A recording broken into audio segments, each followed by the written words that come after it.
Hi everyone, Raquel El Khadif here. Let's talk a little bit about Structural Integrity Reserve Studies, SIRS. We hear about it in condos in Florida coming up 2025. What is it all about? Historically, condo associations had the option whether or not to implement reserves in their budget. Okay, there was the operating budget, and then the reserve was optional, and often, for many reasons, it was completely waived or seriously underfunded. Okay, and then when something happened, let's say you needed a new roof, there would be a special assessment. Okay, then unfortunately, June 24th, 2021, we had a tragedy in Surfside where the building collapsed and 98 people lost their lives. And now the private sector, mainly bankers and insurance company, and the politicians, Tallahassee, came together and said no more. Safety first, and we also need to have a stable budget and balanced plan. Okay? And basically, there was more transparency required by the homeowner associations to buyer, lenders, insurance company, or homeowners, as well as certain inspections and studies that needed to be done. We're talking mainly about the milestone inspections, which are different than the recertification ones. These are additional inspections. And we're also talking about the SIRS studies, okay?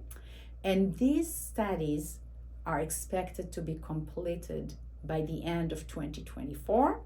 And then based on the results of the study, there will be a mandatory budget for reserves made in 2025, which will basically take effect in 2026, okay? But what does it mean? Does it mean that the market is collapsing? On the contrary, first of all, remember, some buildings, especially in Sunny Isles and Aventura, did it the right way from the get-go. Then some buildings started doing it right, let's say from 2022. They're already kind of few years into the game, right?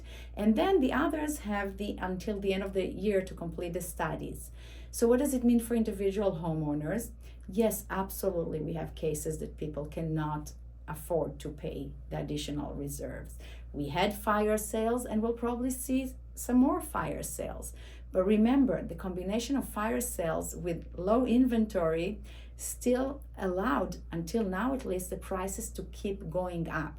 Will they go up forever? I do not know, but at the same token, I don't expect any crazy collapse of the market, because these will be few and in between, in the sense that the sellers will fight to keep their homes and find the money, or the available loans to finance those special expenses, additional expenses, because in the end of the day, think about it.